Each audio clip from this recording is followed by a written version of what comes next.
Já os corticosteroides são uma classe de medicamentos amplamente utilizados para tratar condições dermatológicas, incluindo aquelas que afetam o cabelo e o folículo piloso, e eles podem ter efeitos bastante paradoxais. Então, eles reduzem inflamações, são potentes anti-inflamatórios, podem ajudar a tratar as alopecias cicatriciais, como alopecia fibrosante frontal, líquen planopilar, lúpus, alopecia cicatricial científica central, alopecia areata, que não é uma alopecia cicatricial, mas como eu já disse, os corticosteroides devem ser utilizados com muita parcimônia. Eles têm um bom efeito imunossupressor, eles ajudam muito na recuperação do cabelo, eles podem ser usados por via tópica, por via oral, por via intralesional, mas eles podem ter como efeito atrofia da pele, atrofia dos folículos, afinamento dos fios, no couro cabeludo, onde isso não é bem-vindo, onde isso não é legal. Eles desregulam o ciclo capilar, podem levar a eflúvio telógeno, podem levar a uma atrofia definitiva desse folículo piloso, ao ponto de você não poder recuperar o cabelo, esse cabelo não voltar a crescer, né? É, Bom, eles podem ter uma imunossupressão exacerbada, levando a efeitos colaterais como aumento, agravamento de infecções. Então, você tem pacientes que usam corticosteroides para tratamento de foliculite decalvante, de celulite dissecante de couro cabeludo, que são duas alopecias infecciosas severas, ou mesmo do Cerium celsi, que é um tipo de infecção fúngica severa, e quando você usa por tempo prolongado, sem o uso adequado de um antibiótico, um de antifúngico conjugado, você pode comprometer a resposta imunológica local, agravando os casos infecciosos dessas patologias, e induzindo uma piora muito mais significativa dessas patologias em si. Eles podem também levar a alterações de curvatura, eu já tinha falado sobre isso, e o uso prolongado em áreas que não têm pelos ou o uso sistêmico prolongado, o uso oral prolongado, pode induzir hipertricose nas áreas de uso tópico, por exemplo, no rosto ou numa área de dermatite, seja lá o que for do corpo, ou quando o uso oral no corpo como um todo. Sobre a quimioterapia, que talvez seja o último tema da nossa aula, mas talvez um tema muito importante, porque ela é um assunto de grande relevância, é uma modalidade de tratamento que a gente sabe que é utilizada para tratar o câncer, para destruir células cancerosas, mas pode afetar também o crescimento rápido de outras células, como as células do folículo piloso, as células da matriz do cabelo. Assim como as células cancerosas têm um crescimento muito rápido, e se esses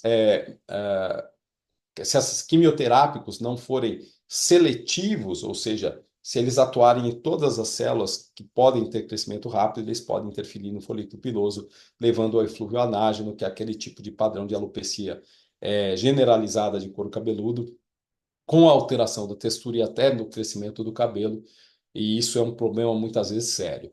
Existe um hospital feminino aqui em São Paulo chamado de Hospital Pérola Byton, onde um grupo de estudos de uma universidade que tem curso de graduação em terapia capilar foi conversar com mulheres com câncer de mama e questioná-las antes da quimioterapia o que mais afligia no tratamento do câncer de mama. E mais do que a mutilação de ter que tirar uma parte ou toda a mama numa cirurgia de câncer de mama, a queda de cabelo era a coisa que mais causava medo, porque era aquilo que ficava mais visível. Então, a queda de cabelo principalmente para mulheres com câncer de mama, algo que é bastante significativo. E aqui eu trago alguns tipos de quimioterápicos associados a quedas capilares, como a dosoxirubicina, que nós já falamos, e a epirubicina, que são as antraciclinas, os taxanos, como o paclitaxel e o docetaxel, os agentes alquilantes, como a ciclofosfamida e a ifosfamida, o metotrexato e o 5-fluoracil, todos eles com efeito ou total ou parcial de queda de cabelo. O eflúvio telógeno é a condição típica dos quimioterápicos. No geral, a gente tem outros eflúvio telógenos, outras medicações que também o causam, como a cisplatina, o etoposídeo, Aí tem os cânceres para os quais eles são utilizados: câncer de pulmão, cabeça e pescoço, bexiga, testículo, câncer de pulmão e de pequenas células, linfomas, leucemias, a vincristina, a vinblastina, e todos eles com uma queda de cabelo muito rápida, começando após dias ou poucas semanas do tratamento. Os quimioterápicos também podem causar alteração de cor, nós já havíamos falado sobre isso. Entre eles, a ciclofosfamida e a cisplatina são aqueles que causam mais alteração de cor, e de textura também, como o paclitaxel e o docetaxel, que são os taxanos, e a doxorubicina, que é uma antraciclina. Crescimento irregular do cabelo, epirubicina, que é uma antraciclina, doxorubicina também, e o metotrexato, também já havíamos falado sobre isso, mas eu quis pontuar aqui nessa parte de quimioterapia. E existe a possibilidade de hipertricose em pacientes que estão fazendo quimioterapia, principalmente quando a quimioterapia está associada a corticosteroides. E aí não é a quimioterapia que causa a hipertricose, mas sim o uso do corticosteroides, ok? Perda permanente do cabelo é muito difícil, mas ela pode acontecer com quimioterápico, como, por exemplo, com busulfano, usado em preparações para transplantes de medula óssea. A radioterapia isoladamente no couro cabeludo e a radioterapia usada com certas quimioterapias podem, principalmente para o tratamento de tumor cerebral, podem causar alopecia definitiva. Mas aí, nesse caso, muitas vezes é a radioterapia em si que causa essa alopecia definitiva na área onde o posicionamento do equipamento que gera a radiação que vai chegar no tumor de cérebro. Aqui nós temos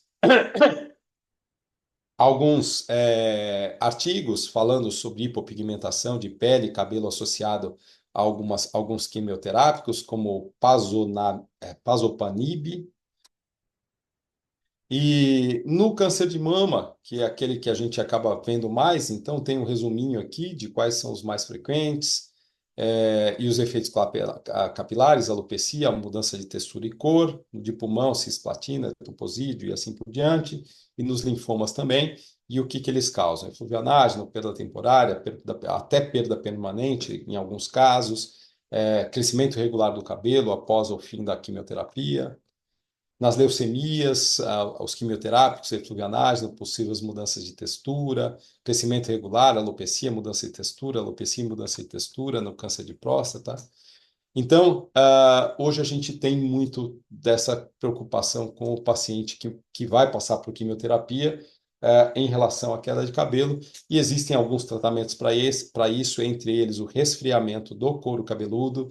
Esse resfriamento ele envolve o uso de dispositivos que mantêm o couro cabeludo em baixas temperaturas durante o período da infusão do quimioterápico endovenoso. Esse resfriamento do couro cabeludo reduz o fluxo sanguíneo para os folículos pilosos, limitando a quantidade de quimioterápico que atinge a área do couro cabeludo, causando menos danos aos folículos e diminuindo o risco de redução do crescimento capilar ou de pausa do crescimento capilar.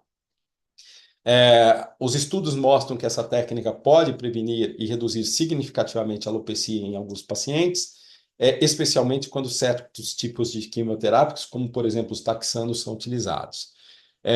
Limitações. A eficácia pode variar dependendo do tipo de químio e do paciente achar o procedimento desconfortável. Por quê? Porque a exposição é prolongada durante o curso da quimioterapia a esse capacete, que fica gerando uma temperatura de em torno de 21, 22 graus Celsius no couro cabeludo do paciente, se torna extremamente dolorosa com o passar do tempo. Então, se a duração da quimioterapia é prolongada, o desconforto é bastante significativo. Aqui eu tenho dois equipamentos, o Paxman e o Fredo, que são equipamentos utilizados para esse tipo de tratamento, mas existem outros mais simples, onde esses capacetes são gelados num refrigerador e são colocados, principalmente se a quimioterapia é de curta duração, são colocados no couro cabeludo do paciente sem a utilização do equipamento que mantém o capacete resfriado por mais tempo. Então, esses para quimioterapias mais longas, esses para quimioterapias mais curtas.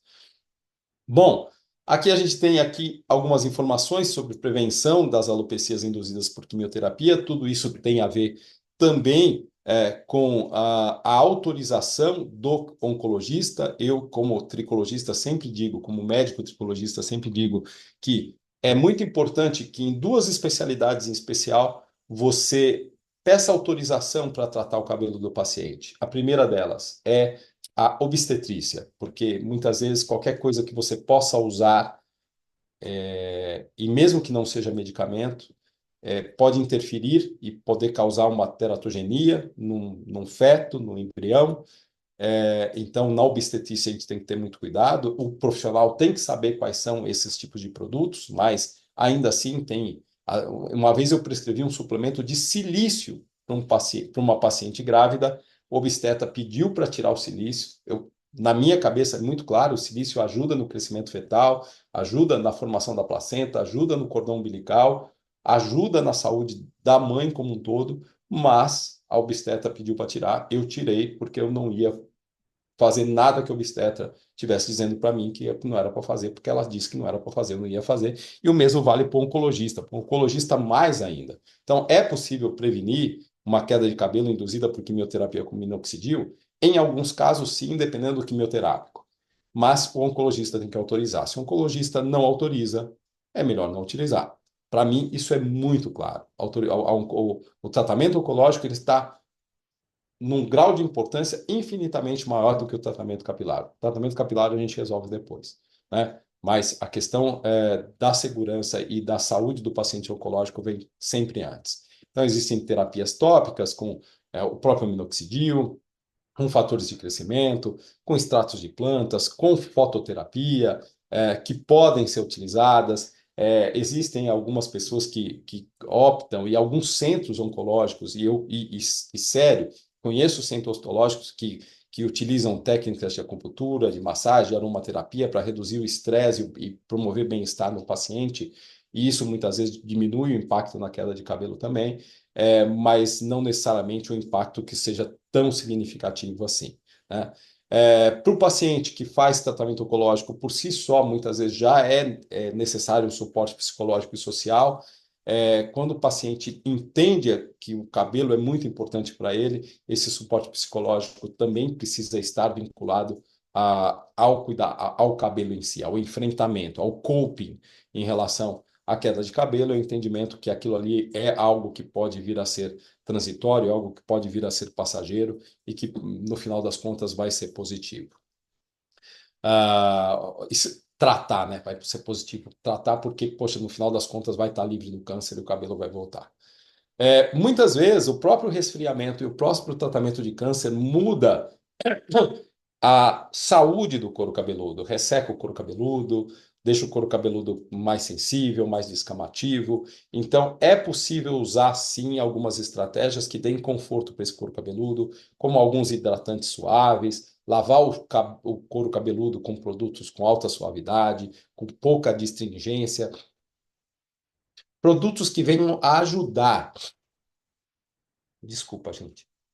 Produtos que venham ajudar o paciente a melhorar as condições da fisiologia do couro cabeludo. A pele do nosso corpo, ela tem uma barreira, e nesta barreira existe um manto hidrolipídico, e muitas vezes em algumas condições de alopecia, como as alopecias cicatriciais, e às vezes nos tratamentos quimioterápicos, esse manto hidrolipídico reduz, e isso deixa o couro cabeludo sensível, irritadiço, com coceira, descamativo. Então, oferecer conforto com shampoos suaves e hidratantes é algo que é muito bem-vindo. Massagens no couro cabeludo, que também ajudem com óleos vegetais e óleos essenciais também podem ser bem-vindos para dar conforto no couro cabeludo do paciente. Não basta o paciente já estar sem cabelo por causa da quimioterapia, se a gente puder dar conforto melhor. E se esse paciente ainda vem a usar uma prótese capilar, essa prótese abafa, irrita e tem atrito com o couro, isso se faz ainda mais relevante. Esse cuidado